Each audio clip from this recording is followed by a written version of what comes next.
Sabe aquele momento em que a gente sente que tudo está desmoronando? Quando parece que não há saída, que a escuridão é completa e a esperança já foi embora? Pois bem, vou te contar hoje uma história que fala exatamente sobre isso. Mas também sobre o que acontece quando a esperança volta, quando a luz atravessa essa escuridão e muda tudo para sempre. Meu nome é Mateus, e estou aqui para contar a você a história de um homem que mudou a humanidade. Antes de começarmos, quero pedir um favor. Deixa o seu like, porque esse vídeo vai tocar seu coração. Se inscreva no canal, pois ajuda demais. E me diz nos comentários de onde você está ouvindo essa história. Adoro ler onde vocês estão. Pode ser? Ótimo. Então, vamos lá. A história que vou contar começou há quase 2000 anos, em um ritmo muito diferente do nosso, mas com os mesmos sentimentos que a gente experimenta hoje. Imagine uma terra chamada Palestina, uma região que fica onde hoje é Israel e arredores. Era uma terra marcada pela opressão, pela injustiça, por um povo que vivia sob o domínio de Roma, uma das maiores potências da época. Os romanos governavam com punho de ferro, com crueldade, com leis que favoreciam apenas os poderosos. Naquele tempo, havia também os líderes religiosos, os escribas, os fariseus, os sacerdotes do templo. Eles interpretaram como leis de Deus de uma forma muito rígida, muito fria, muito distante da compaixão. As pessoas comuns vivem em pobreza, com medo, esperando por um Messias, alguém que viesse libertá-los dessa escuridão. Eles esperavam um rei poderoso, um guerreiro que os libertaria dos romanos.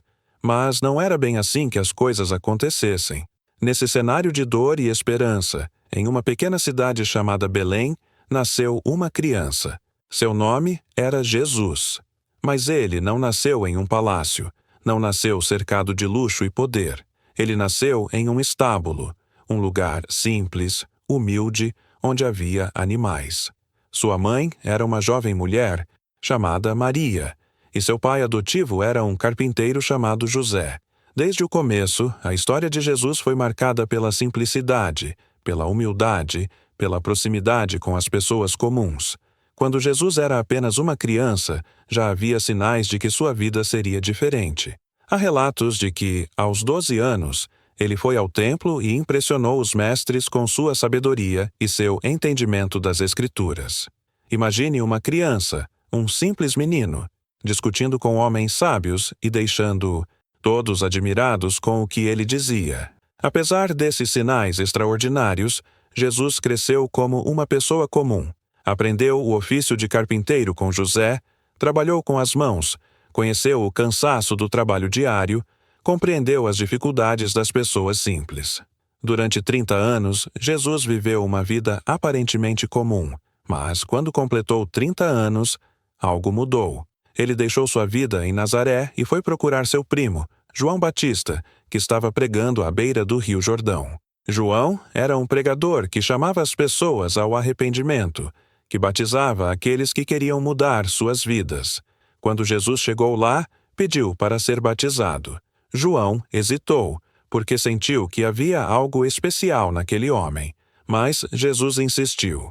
E então, quando Jesus saiu da água após ser batizado, algo extraordinário aconteceu. Segundo os relatos, o céu se abriu, o Espírito Santo desceu sobre ele como uma pomba, e uma voz, a voz de Deus, disse: "Este é o meu Filho amado, em quem me agrado."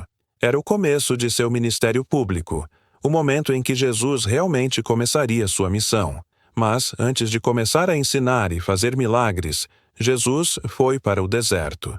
Durante 40 dias, ele ficou lá sozinho, em jejum, orando, meditando, e durante esse tempo foi tentado a abandonar sua missão, tentado pelo poder, pelo conforto, pela facilidade. Mas ele resistiu. Resistiu porque conhecia seu propósito, porque compreendia a importância do que tinha que fazer. Depois de sair do deserto, Jesus começou a chamar seus primeiros seguidores, aqueles que seriam seus apóstolos. Ele chamou homens simples, pescadores, cobradores de impostos, homens do povo. 12 deles seriam seus companheiros mais próximos: Pedro, André, Tiago, João, Felipe, Bartolomeu, Mateus, Tomé, Tiago filho de Alfeu, Judas Tadeu, Simão e Judas Iscariotes. Alguns deles deixaram suas famílias, seus negócios, tudo aquilo que tinham para segui-lo. Por quê? Porque havia algo em Jesus, algo em sua presença, em suas palavras, que tocava profundamente o coração das pessoas. E então começou uma jornada mais transformadora da história. Jesus percorria as cidades e aldeias da Palestina, e onde quer que ele fosse, multidões o seguiam. As pessoas queriam vê-lo, queriam ouvi-lo, porque havia esperança em suas palavras. Ele pregou sobre o amor de Deus, sobre a importância da compaixão, sobre o perdão. Mas ele não apenas pregou, ele demonstrou tudo aquilo que ensinou através de suas ações. Jesus curava os doentes, pessoas que sofriam há anos, que ninguém podia ajudar, que a medicina da época não conseguia tratar.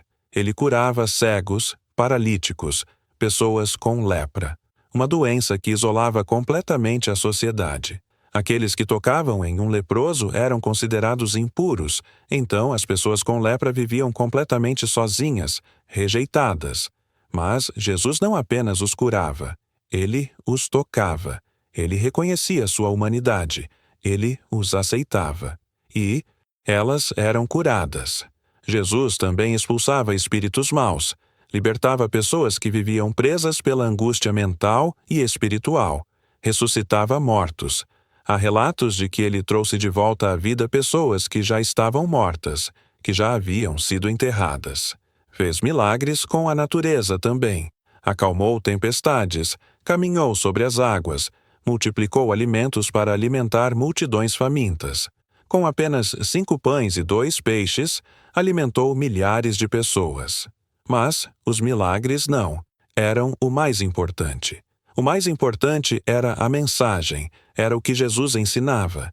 Ele carregava parábolas, histórias simples que compartilhavam como pessoas comuns compreendiam verdades profundas sobre a vida, sobre o amor, sobre o perdão. Ele falava com todos, com os ricos e com os pobres, com os homens e com as mulheres, com as crianças e com os idosos. Ele abraçou aqueles que a sociedade rejeitava. Os pecadores, as prostitutas, os cobradores de impostos que trabalharam para os romanos. Mas nem todos recebiam bem a mensagem de Jesus. Os líderes religiosos se sentiram ameaçados por ele. Ele denunciava a hipocrisia deles, a forma como usavam a religião para ganho pessoal, a forma como se importavam mais com as leis do que com as pessoas. Os romanos também se sentiram ameaçados, porque havia algo revolucionário em sua mensagem. Uma revolução não de violência, mas de amor e transformação. Durante 3 anos, Jesus percorreu a Palestina pregando, ensinando, curando, transformando vidas. Mas essa jornada extraordinária de amor, compaixão e redenção, estava chegando ao seu momento mais crítico, seu momento de maior dor e maior esperança. Deixa eu te contar um pouco mais sobre aqueles 3 anos incríveis em que Jesus percorreu aquelas terras. Porque, você sabe, ouvir falar sobre alguém que fez milagres é uma coisa, mas entender o que aquilo fez para as pessoas que viviam naquele tempo, para os pobres, os doentes, os rejeitados, é bem diferente. É sentir o peso daquela escuridão e depois perceber que, de repente, havia luz. Pense por um momento em como era viver naquela época. Você acordou cansado porque o trabalho era pesado, braçal, sempre sob o sol quente da Palestina. Se você fosse um camponês, trabalhava em uma terra que não era sua, entregando a maior parte da colheita para o Senhor ou para os impostos dos romanos. Se você fosse uma mulher, sua voz não importava muito. Se você fosse um leproso, bem, você estava praticamente morto em vida, isolado, rejeitado, vendo seu corpo se deteriorar enquanto ninguém podia nem se aproximar de você porque tinha medo da doença.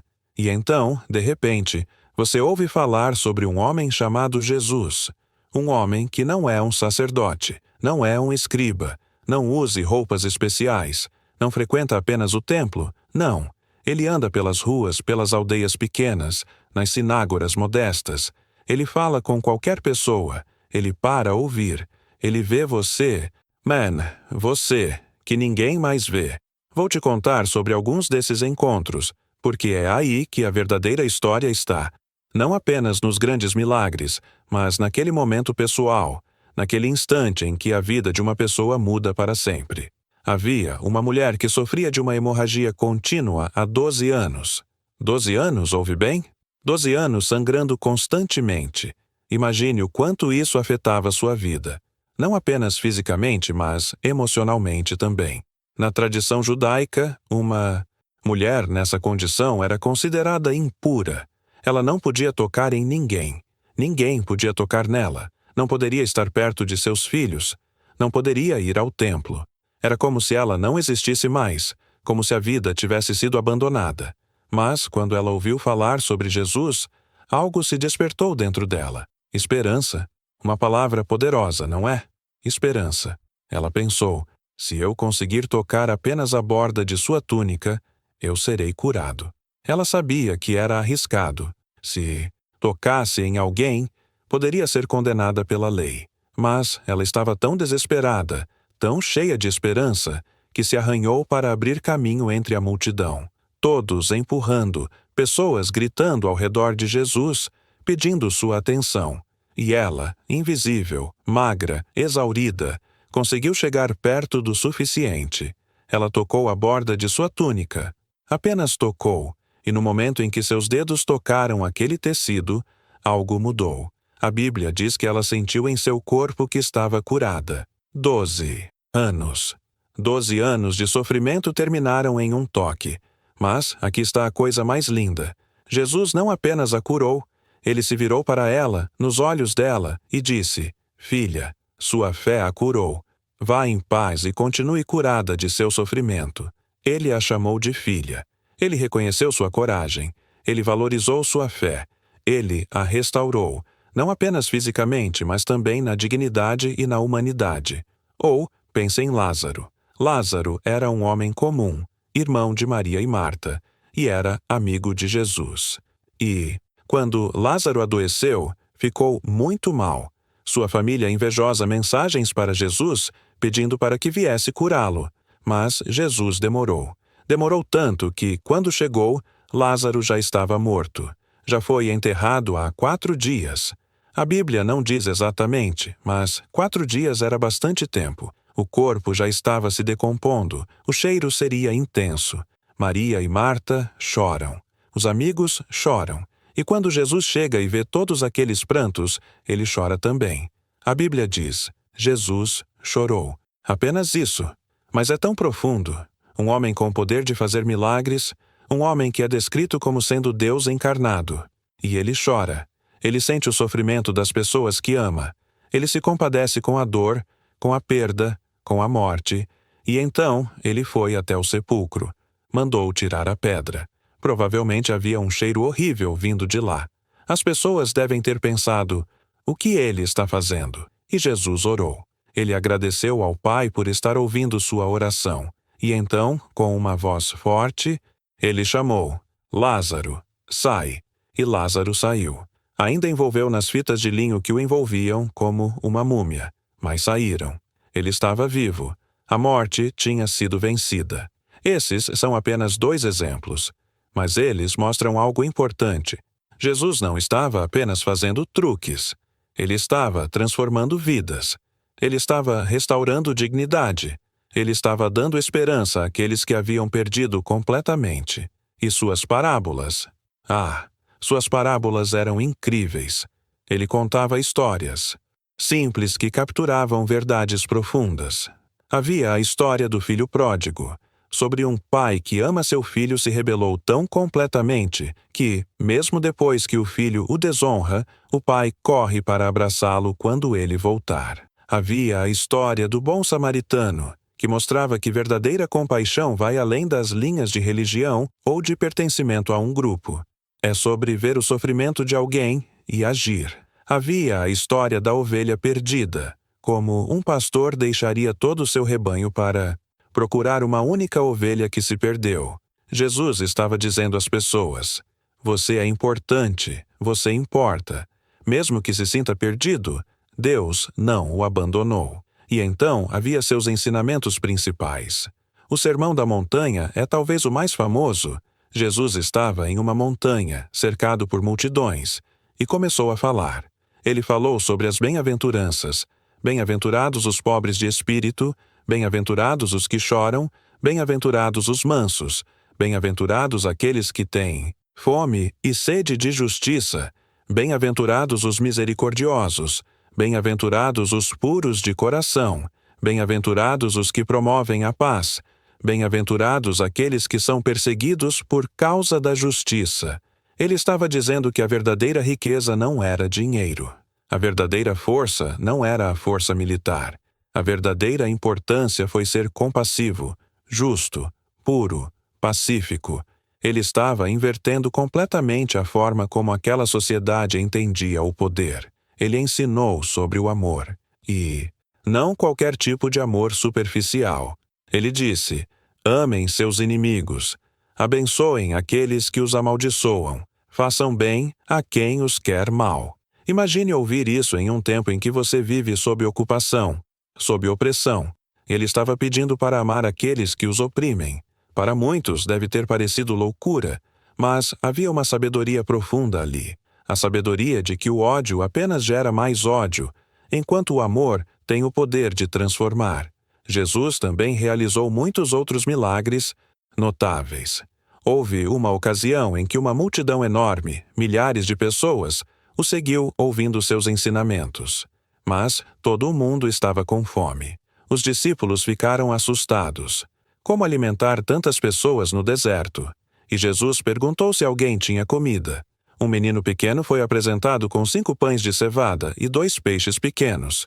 Não era muito, mas era tudo o que ele tinha. Jesus pediu que as pessoas se sentassem. E então, com gratidão, ele abençoou aquele alimento. E, de alguma forma, e a Bíblia é clara que não foi um truque, não foi apenas distribuição. Todos comeram.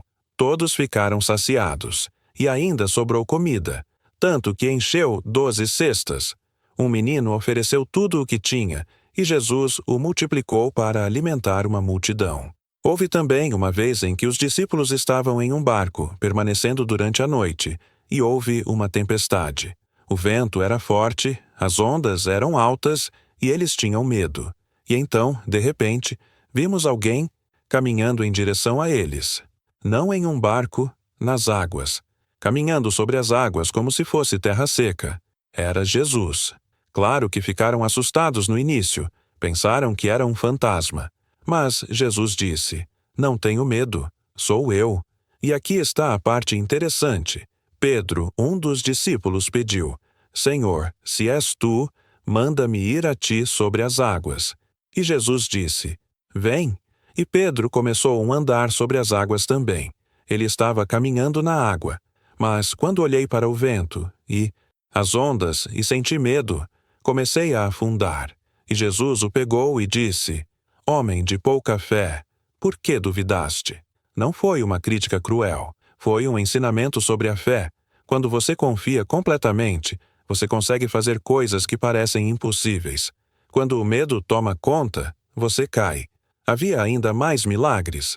Havia cegos que recebiam a visão simplesmente tocando em Jesus ou sendo tocados por ele. Havia surdos que começavam a ouvir. Havia paralíticos que se levantavam e andavam. Havia possessos, pessoas que sofriam de problemas mentais graves, que eram libertadas. Mas o que é realmente notável é o padrão. Jesus não apenas fez o milagre. Ele tratava as pessoas com dignidade. Ele as conversava. Às vezes, ele perguntava: o que você quer que eu faça por você? Ele dava a eles agência. Ele os valorizava como seres humanos, não apenas como casos de problemas a serem resolvidos. Houve também seus confrontos com os líderes religiosos, porque, enquanto o povo o amava, os escribas, os fariseus, os sacerdotes, eles não estavam tão felizes com tudo isso. Jesus denunciava a hipocrisia deles. Ele via como eles usavam a religião para ganho pessoal, como seguiam as regras mecanicamente sem compreender o espírito da lei, como oprimiam as pessoas comuns enquanto se vangloriavam de sua própria piedade. Houve uma ocasião em que uma mulher pega em adultério foi trazida a Jesus. De acordo com a lei, ela deveria ser apedrejada até a morte. Os líderes religiosos queriam saber o que Jesus perdeu. Era uma armadilha. Se ele dissesse para deixá-la ir, seria contra a lei. Se dissesse para apedrejá-la, seria contrário aos seus ensinamentos sobre compaixão. Mas Jesus fez algo extraordinário. Ele se abaixou e começou a desenhar na areia. A Bíblia não diz o que ele desenhou, mas deve ter sido importante. E então ele se virou e disse aos homens: Aquele que dentre vocês esteja sem pecado, que atire a primeira pedra. Um a um, os homens foram embora, porque todos eles fizeram algo errado, todos eles carregavam culpa. E quando todos foram, Jesus se virou para a mulher e perguntou: Ninguém te condenou? Ela respondeu: Ninguém, Senhor. E Jesus disse: Nem eu te condeno. Vai e não peques mais. Imagine ser aquela mulher. Você está prestes a morrer. Você merece morte de acordo com a lei. Mas alguém vê com compaixão. Alguém trata como um ser humano digno de amor. Alguém lhe dá uma segunda chance. Isso era o que Jesus fazia. Ele via as pessoas como elas realmente eram, não como o que a sociedade dizia que eram, não como suas falhas, mas como quem elas podiam ser. Ele via potencial. Ele via valor. Ele via filhas, filhos, irmãos, irmãs de Deus dignas de amor infinito. E durante esses 3 anos, seu ensino se manteve por toda a região. Seu nome se tornou conhecido. As multidões o seguiam. Havia esperança. Houve transformação. Havia cura, não apenas dos corpos, mas das almas, das mentes, dos corações. Mas, como você sabe, nem todos ficaram felizes com isso. Os líderes religiosos viam Jesus como uma ameaça. Os romanos também perceberam o perigo. Havia algo revolucionário em sua mensagem, mesmo que fosse uma revolução de amor em vez de violência. E enquanto Jesus continuava seu ministério, enquanto continuava tocando as pessoas, curando os enfermos, ensinando sobre o amor e a compaixão, as sombras começavam a se reunir ao seu redor. Havia uma conspiração formando-se contra ele. Havia um plano sendo traçado nos bastidores. E muito em breve, aquele que tinha curado tantos, aquele que tinha trazido tanta esperança, aquele que tinha amado tão profundamente, enfrentando o maior teste de todos, um teste de sofrimento, de morte e de uma promessa de redenção que mudaria a história da humanidade para sempre.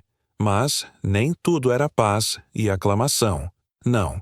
Enquanto Jesus percorria aquelas terras transformando vidas, havia também aqueles que o observavam com desconfiança, com raiva, com medo. Porque sabe, quando você ameaça o poder previsto, quando você questiona as estruturas que sustentam aquelas que estão no controle, as coisas começam a ficar perigosas. E Jesus estava fazendo exatamente isso. Os líderes religiosos observavam tudo. Eles viam as multidões seguindo Jesus. Viam as pessoas o amando, depositando esperança nele. E isso os incomodava profundamente. Porque, você vê, esses líderes venceram na vida toda estudando a lei, memorizando cada detalhe, cada regra, cada regulamento. Eles tinham poder sobre as pessoas através do conhecimento da lei. E aqui vinha Jesus, alguém que não tinha formação formal, alguém que não era um sacerdote ou escriba reconhecido, e ele questionava suas interpretações. Pior ainda, ele demonstrou que suas interpretações estavam erradas. Jesus disse que a lei era sobre amor, não sobre regras mecânicas. Ele violou o Shabat, o dia de reserva sagrada, para curar pessoas. De acordo com as regras religiosas dos líderes religiosos, isso era um pecado. Mas Jesus perguntou: é fazer bem no Shabat ou fazer mal? Salvar uma vida ou destruir uma vida? E como você poderia argumentar contra isso? Como poderia dizer que curar alguém era mais importante que seguir uma regra? Mas os líderes tentaram. Eles questionavam Jesus constantemente. Eles trouxeram pessoas para ele tentar apanhá-lo em contradições. Eles perguntaram sobre impostos, sobre casamento, sobre ressurreição. E Jesus respondeu com sabedoria que deixou todas as sensações, deixou-os sem palavras. Havia também políticas crescentes e tecnológicas. Você viu, havia muitos grupos diferentes na Palestina daquela época. Havia os zelotes que queriam se revoltar contra Roma de forma violenta. Havia os saduceus, uma elite rica e poderosa. Havia os fariseus, os líderes religiosos. Havia o povo comum, que só queria que as coisas melhorassem. Quando Jesus começou a ganhar tanta influência, todos esses grupos ficaram nervosos. Os romanos tinham medo de que ele incitasse uma rebelião. Os líderes religiosos tinham medo de que eliminasse sua autoridade. E o que mais os assustava era o fato de que Jesus poderia realmente ser o Messias que todos esperavam. Porque se ele fosse, isso significaria que todo o sistema deles teria que ser refeito. Então, começou uma conspiração, reuniões secretas, sussurros nos corredores do templo. Os principais sacerdotes, os escribas, os líderes religiosos traçaram um plano. Como poderia se livrar de Jesus sem causar danos em massa? Porque o povo o amava. Se o executassem abertamente, poderia haver revolta. Precisavam de um jeito discreto, um jeito secreto. E foi nesse momento que Judas Iscariotes entrou na história. Judas era um dos 12 apóstolos, um dos escolhidos por Jesus para estar perto dele, para ser seu companheiro no ministério. Ele era o tesoureiro do grupo, responsável por guardar o dinheiro que as pessoas davam para Jesus e seus discípulos. Mas havia algo diferente em Judas. A Bíblia sugere que ele talvez esperasse que Jesus se tornasse um líder político e militar, que libertaria Israel dos romanos. Talvez ele esperasse poder, riqueza, prestígio. Mas Jesus não era esse tipo de líder. E então, de alguma forma, Judas foi contatado por líderes religiosos. Talvez alguém o aproximasse em um beco escuro. Talvez alguém sussurrasse em seu ouvido: "Sabemos que você está decepcionado. Sabemos que Jesus não é o que você esperava. Por que não nos ajuda? Por que não o entrega a nós? Nós te pagaremos bem." E após algumas moedas de prata, 30 moedas, a serem exatas, Judas especiais. Imagina só isso. Imagine alguém que você conheceu, alguém que você atingiu, por dinheiro. 30 moedas. Uma quantidade relativamente pequena, suficiente para viver por alguns meses, talvez. Mas não era uma fortuna. Então, por quê? Por que faria algo assim? A resposta provavelmente está em desilusão. Judas esperava que Jesus fosse algo que ele não era. E quando você vê que não conseguiria o que desejava, a decepção se transformou em amargura, e a amargura se transformou em traição. Mas Jesus conhecia. Sim, ele sabia o tempo todo. Sabia que um de seus discípulos o trairia. Sabia que estava sendo observado, que havia conspiradores à espreita. Mas ele não fugiu. Ele não se escondeu. Em vez disso, continue seu ministério. Continuou ensinando, curando, amando. E então, chegou a noite antes de sua morte. Uma noite que seria conhecida como a Última Ceia. Era a noite de Páscoa, uma celebração importante no calendário judaico, quando os judeus lembravam de como Deus os havia libertação do Egito. Jesus reuniu seus 12 apóstolos em um quarto particular em Jerusalém. Era um momento intimista, um momento para estar com aqueles que ele amava, antes que tudo desabasse. Eles vieram juntos. E durante a refeição, Jesus fez algo muito significativo. Pegou o pão, partiu, agradeceu a Deus e pediu que seus discípulos viessem. "Este é o meu corpo", ele disse, "dado por vós." E então pegou o cálice de vinho, agradeceu novamente e disse: "Este é o meu sangue da nova aliança, derramado por muitos para a remissão dos pecados." Era como se Jesus estivesse dizendo: "Meu corpo será quebrado, meu sangue será derramado, e tudo isso será para salvar a humanidade." Mas havia uma nuvem escura sobre aquela refeição, porque Jesus disse algo que perturbou a todos: "Um de vocês me trairá." Você pode imaginar o silêncio que se segue? Os discípulos devem ter ficado em choque. "Um de vocês?" Mas nós somos seus amigos. Nós o seguimos. Nós deixamos tudo para estar com você. Como um de nós poderia traí-lo? Começaram a perguntar: Senhor, sou eu? Um após outro, cada um questionando: Sou eu o traidor? Porque ninguém queria acreditar que alguém que estava tão perto, que compartilhava tanto, faria algo assim. Mas Jesus sabia quem era.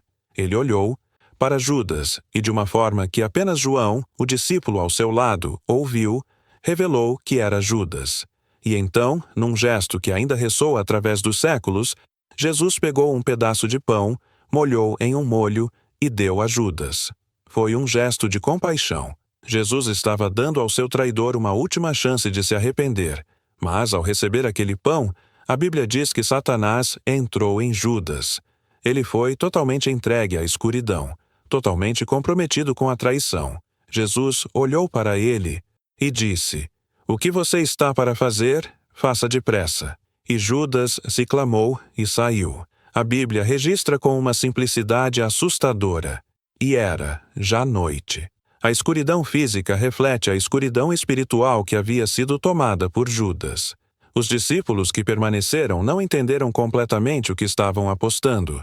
Alguns pensaram que Jesus havia mandado Judas comprar algo para a festa. Alguns pensaram que ele seria dar dinheiro aos pobres, como era costume.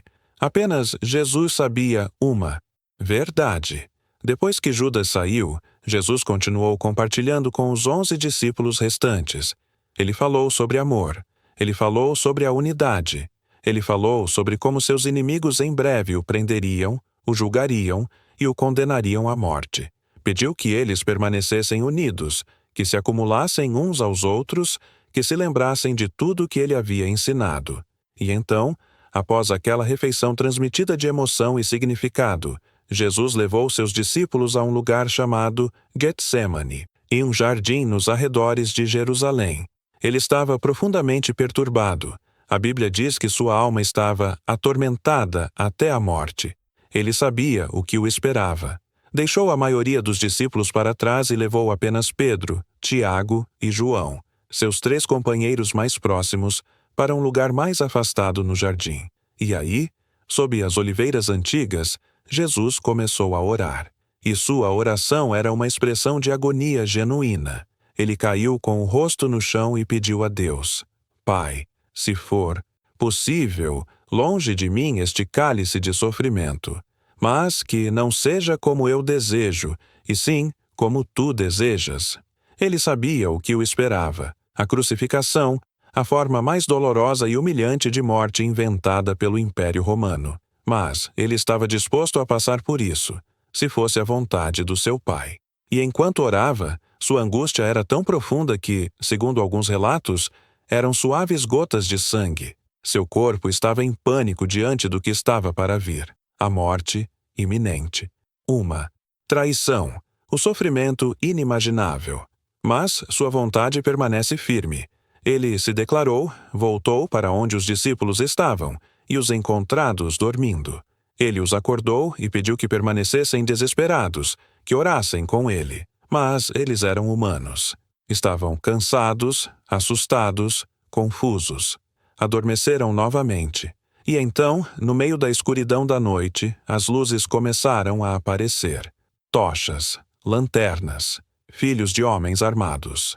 Judas vinha chegando, acompanhado pelos soldados romanos e guardas do templo, centenas deles. Uma força enorme para capturar um homem desarmado. Judas caminhava na frente. Ele era tremendo, provavelmente, sabendo o que estava para fazer. E quando chegou perto de Jesus, fez exatamente como havia sido combinado com os líderes religiosos. Ele se mudou de Jesus como um amigo e o beijou. Um beijo que deveria ser de amor, de afeto, mas que na verdade era a marca da traição. Judas, perguntou Jesus, com um beijo traz o Filho do Homem? Naquela noite, tudo mudaria. Aquele que tinha curado tantos estaria a sofrer. Aquele que tinha trazido tanta esperança estaria condenado a ser condenado injustamente. Aquele que tinha pregado sobre o amor estaria prestes a experimentar o ódio e a violência de seus inimigos. As sombras que foram feitas se aproximaram finalmente chegando, e a profunda, a tensão que se havia construído durante todo aquele tempo, finalmente acabou em uma noite de caos, sofrimento e morte. Quando Jesus foi preso, naquela noite no Getsêmani, tudo desabou ao seu redor. Os discípulos que o acompanhavam ficaram aterrorizados. Pedro, aquele que havia prometido morrer com Jesus se necessário, pegou uma espada e cortou a orelha de um servo do sumo sacerdote. Mas Jesus lhe disse: guarde a espada. Os que usam a espada pela espada morrerão. E então curou aquele servo, restaurando sua orelha. Mesmo estando preso, mesmo sabendo que o fim estava próximo, Jesus ainda agia com compaixão. E todos os discípulos fugiram. Abandonaram Jesus. Deixaram aquele que tinha dado suas vidas. Deixaram aquele que os havia alimentado, curado, ensinado. No momento do maior teste, quando mais solicitados, eles desapareceram na escuridão.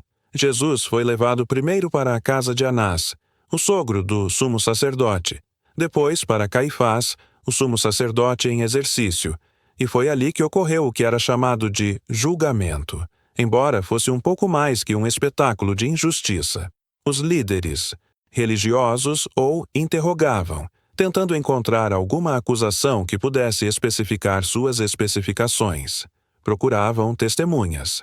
Encontraram pessoas que fizeram falsas acusações contra Jesus, mas até essas mesmas testemunhas não conseguiram contar a mesma história duas vezes.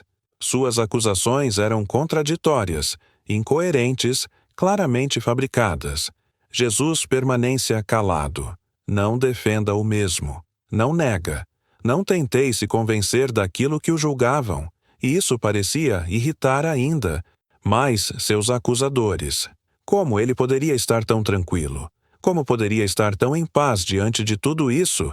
Finalmente, Caifás, o sumo sacerdote, fez uma pergunta direta.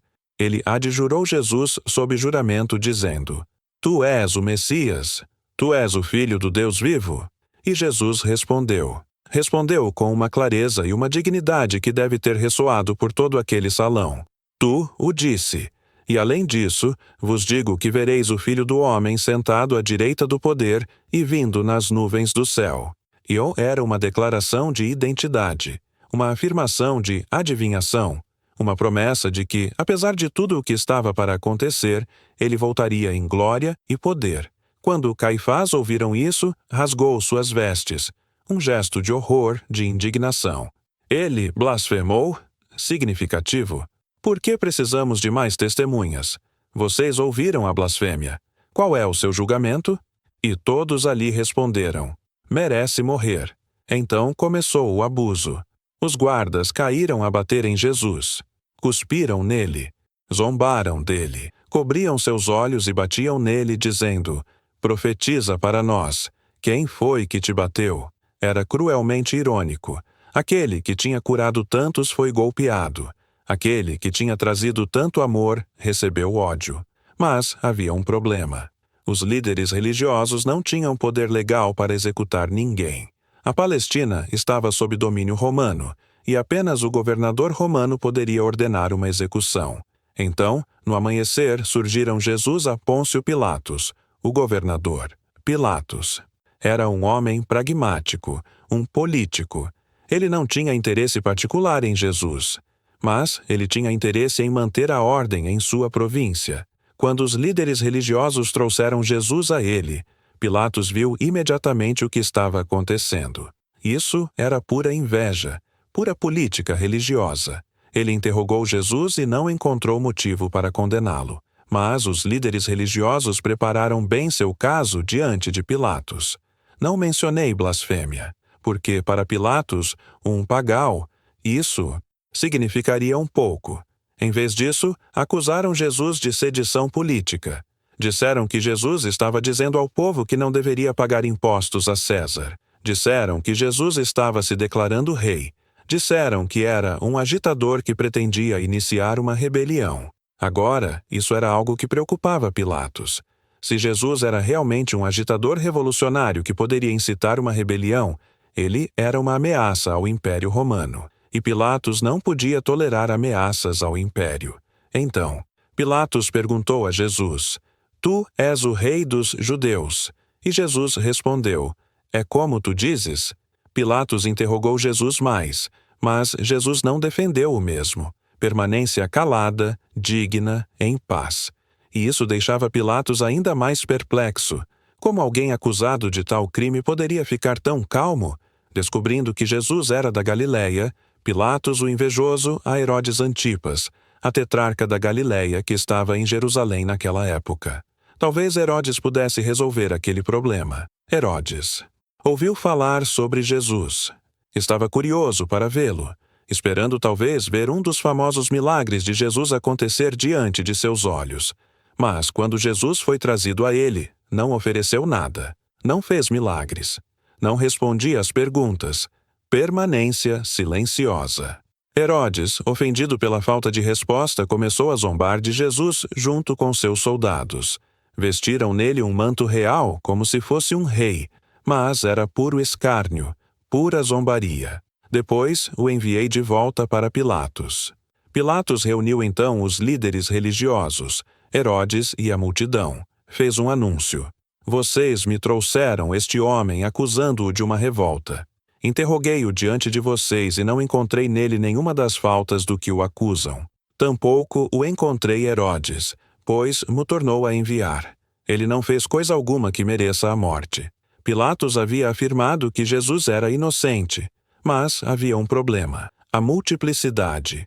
Os líderes religiosos trabalharam duro para incitar a multidão contra Jesus. Muitos na multidão esperavam que Jesus fosse um conquistador militar, um Messias que libertaria Israel de Roma. Quando perceberam que ele não era isso, sua esperança se transformou em desapontamento, e o desapontamento foi explorado pelos líderes religiosos, transformado em raiva. Pilatos permitiu uma saída.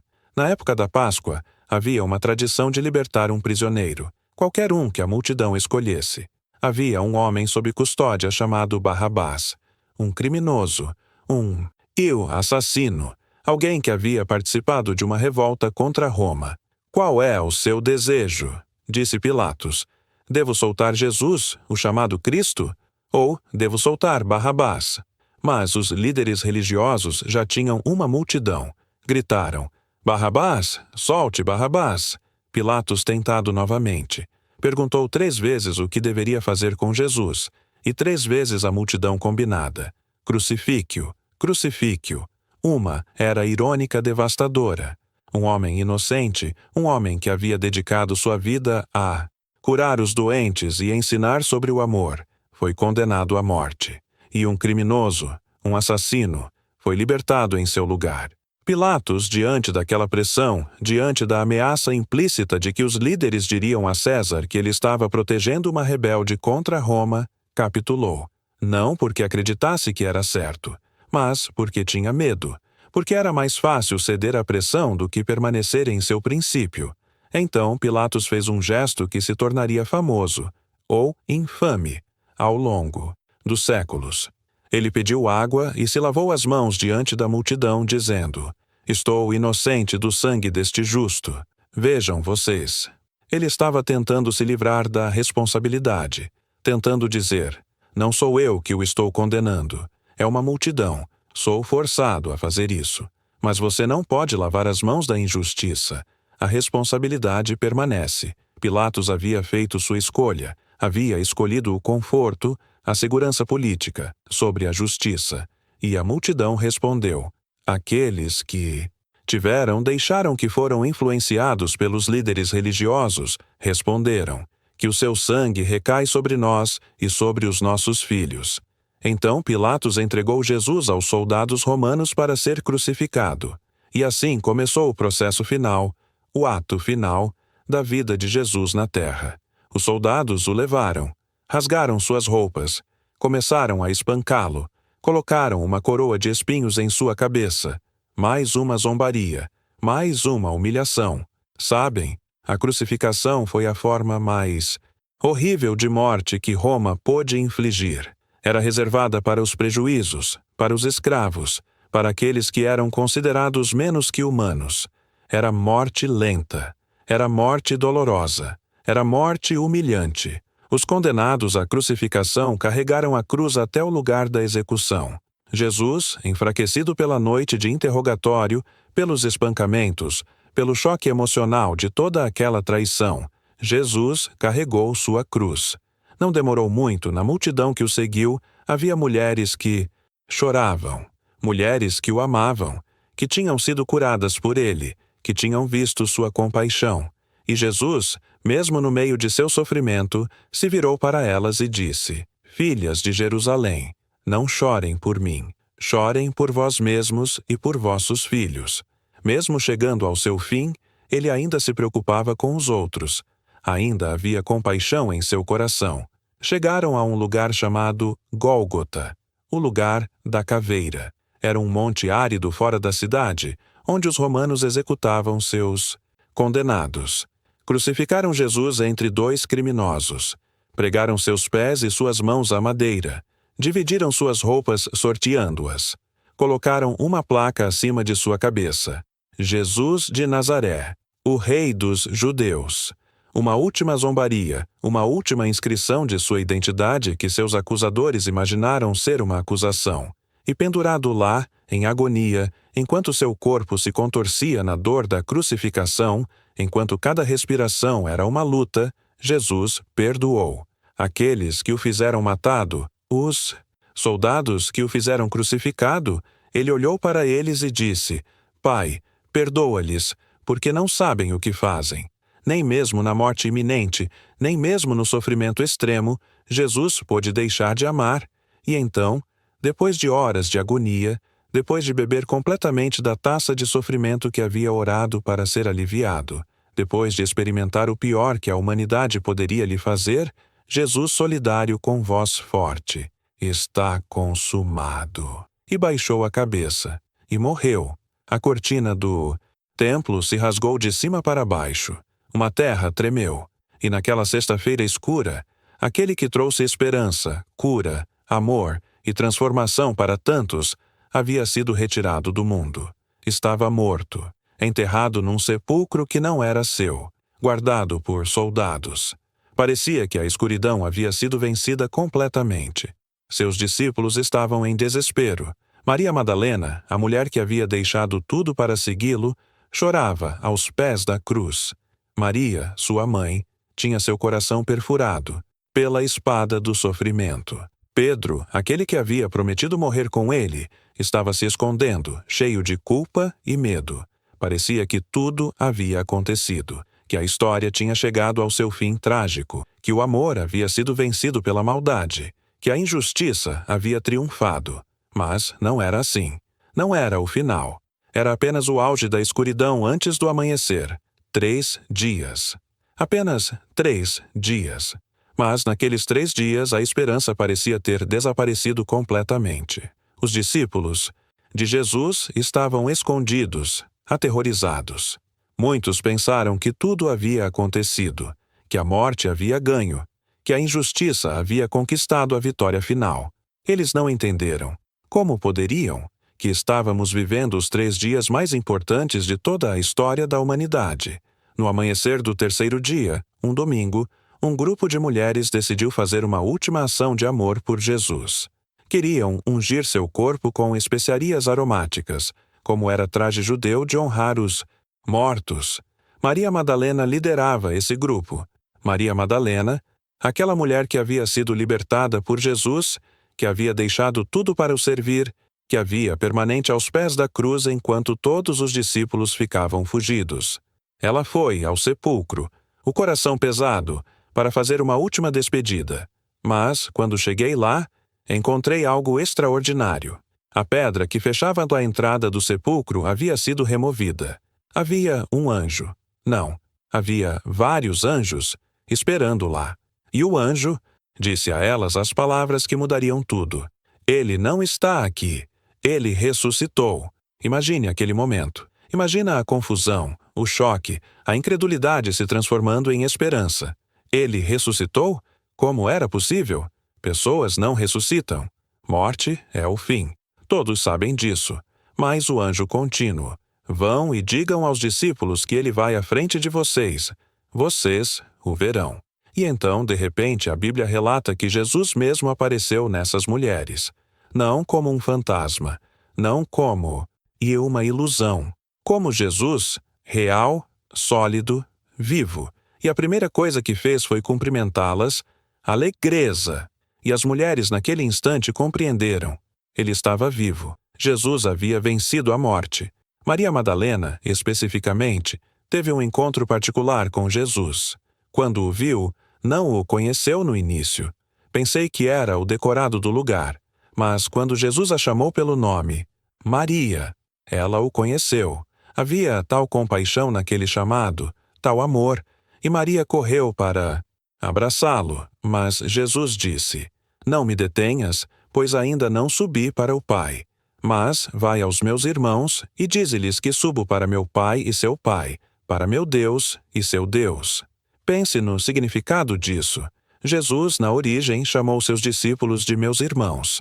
Eles que o tinham abandonado, que tinham fugido, que o tinham traído. Ele os chamava de irmãos. Havia perdão naquelas palavras. Havia restauração. Naquela mesma noite de domingo, o primeiro dia da semana, os discípulos estavam reunidos em uma casa em Jerusalém. As portas ficaram trancadas porque tinham medo dos líderes religiosos. Tinham medo de serem presos também, de sofrerem o mesmo destino que Jesus. Eles estavam em desespero, confusos, perdidos. E então, de repente, Jesus estava ali, no meio deles, sem ter entrado pela porta. Simplesmente apareceu. E a primeira coisa que disse foi: Paz seja convosco. Não, vocês me traíram. Não, porque fugiram. Não houve acusação, havia paz. Houve perdão. E então Jesus mostrou-lhes suas mãos e seu lado. As marcas da crucificação ainda ali, testemunhas de seu sofrimento, mas também testemunhas de sua redenção. Quando os discípulos viram aquilo, quando viram que era realmente ele, a alegria tomou conta deles. A Bíblia registra isso assim porque era uma alegria que transbordava, uma alegria que transformava. Jesus deu então uma comissão, uma missão que mudaria o curso da história. Assim como o Pai me invejo, também eu vos envio a vós. Ele estava dando o mesmo chamado que ele havia recebido. Estavam sendo autorizados para continuar a obra. Estávamos sendo empoderados. E então Jesus fez algo extraordinário. Assoprou sobre eles e disse: Recebei o Espírito Santo. Houve transmissão de poder aqui. Transmissão de autoridade. Transmissão intencional. Aqueles homens que horas antes estavam aterrorizados agora estavam sendo preparados para mudar o mundo. Mas havia um que não estava presente. Tomé, um dos 12 apóstolos, não estava ali naquela noite. E quando os outros contaram o que havia acontecido, Tomé não acreditou. Disse: Se não vir com meus próprios olhos, se não tocar as feridas dele, eu não acredito. Sua incredulidade é compreensível, mas também é o retrato da humanidade. Queremos ver, queremos tocar, queremos provas. Uma semana depois, 8 dias depois, os discípulos estavam reunidos novamente. E desta vez, Tomé estava com eles. E Jesus apareceu novamente. E ele se voltou, especialmente para Tomé, e disse: Coloca teu dedo na ferida da minha mão. Coloca tua mão no meu lado.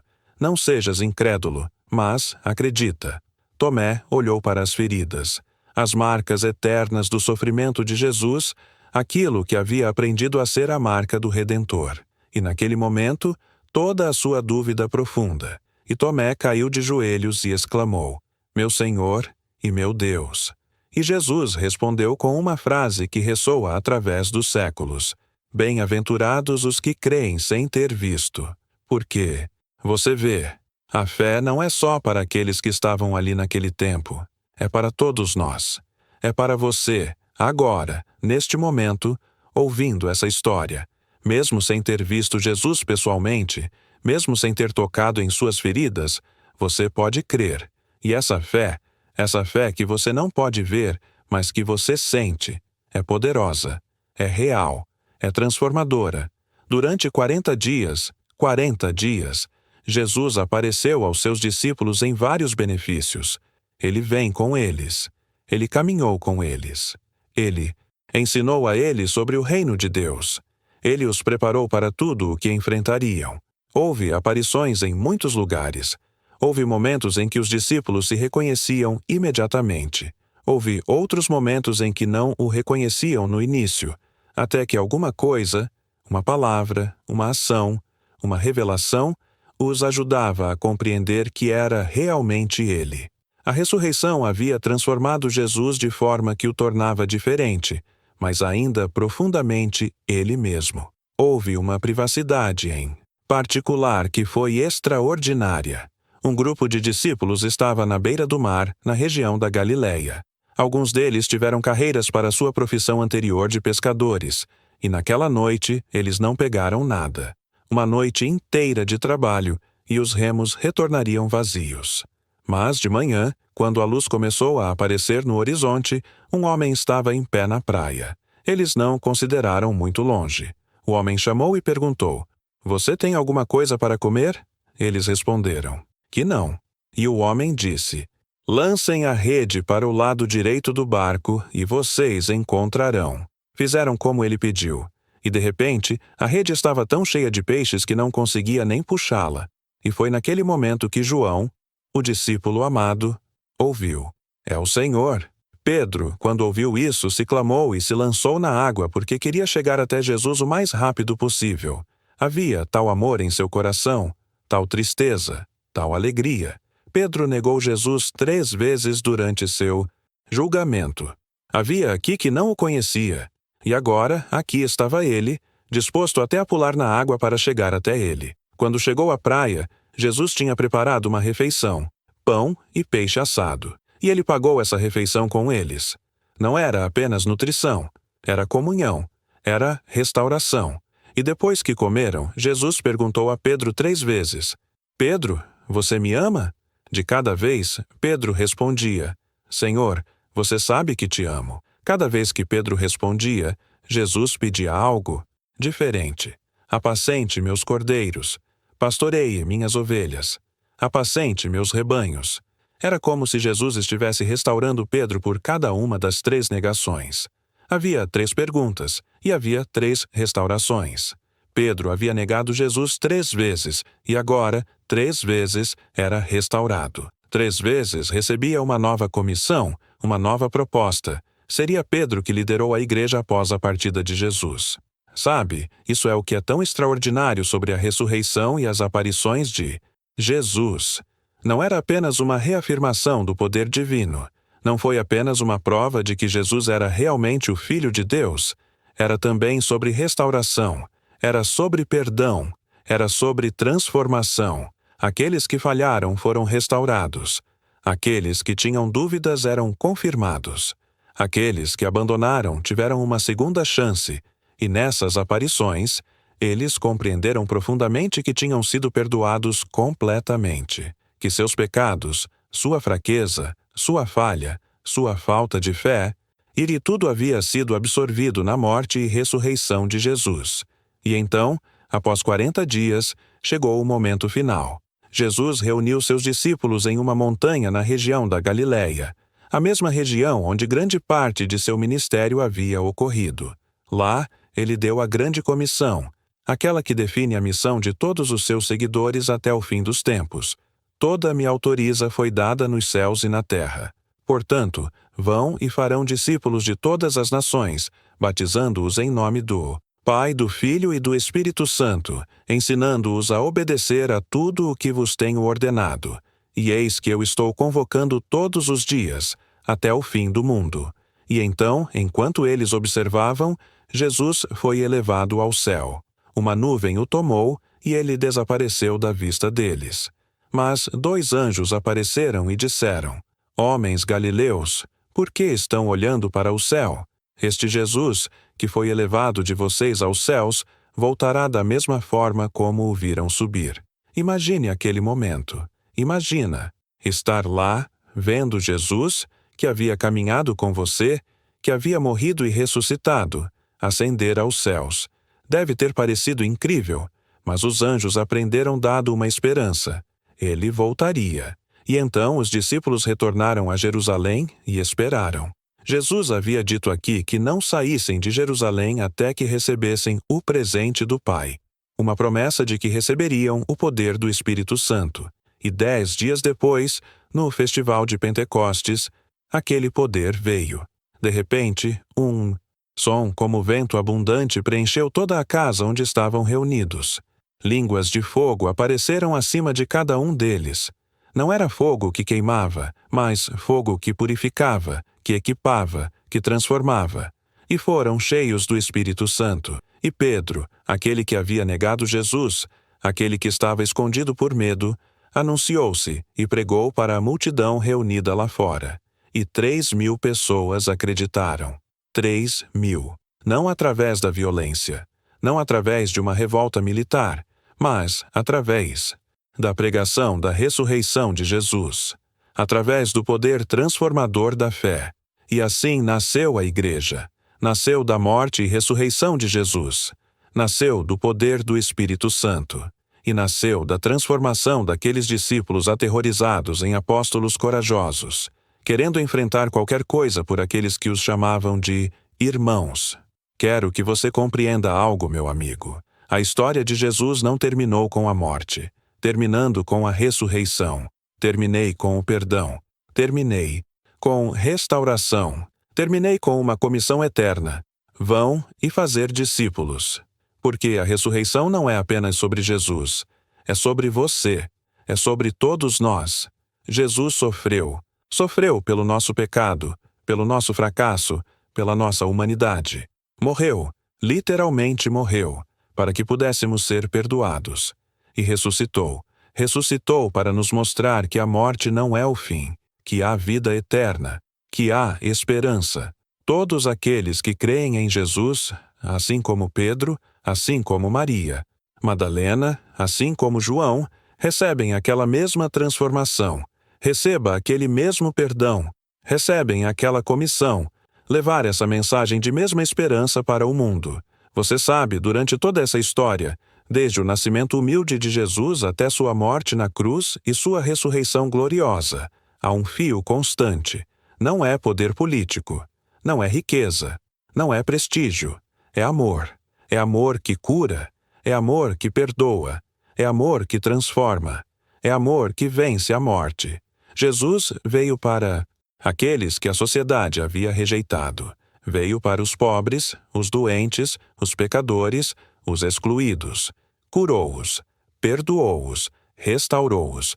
E mesmo quando foi traído, condenado injustamente, crucificado e colocado em uma sepultura, mesmo assim, sua mensagem de amor permanente. E quando ressuscitou, a primeira pessoa a quem apareceu foi Maria Madalena, uma mulher, uma pessoa que havia sido marginalizada pela sociedade, uma mulher que havia deixado tudo para segui-lo. Ele honrou sua fé, ele conheceu seu amor. E você? Você está ouvindo essa história. Você está aqui, agora, nos ouvindo contar sobre alguém que viveu há 2.000 anos. E a razão pela qual essa história ainda é importante, a razão pela qual essa história ainda toca os corações das pessoas, é porque é uma história universal. É uma história sobre perda e esperança, sobre sofrimento e redenção, sobre morte e ressurreição. Se você está passando por um tempo de escuridão, se está em desespero, se sente que perdeu tudo, saiba que Jesus conhece esse lugar. Ele passou por isso. Ele desceu aos lugares mais baixos de sofrimento humano e ressuscitou. E se você seguir, se você crer nele, você também pode ressuscitar. Pode ter uma vida nova. Pode ser perdoado. Pode ser restaurado. Essa é a mensagem da Páscoa. Essa é a mensagem da ressurreição. Não é apenas que Jesus venceu a morte. É que você também pode vencer. Porque Jesus disse: Eu sou a ressuscitar e a vida. Aquele que crê em mim, ainda que morra, viverá. E então, você já parou para pensar que tudo isso significa para você? Para sua vida, suas escolhas, seu futuro? Você tem essas pessoas em sua vida que você ama profundamente? Aqueles que você perderia?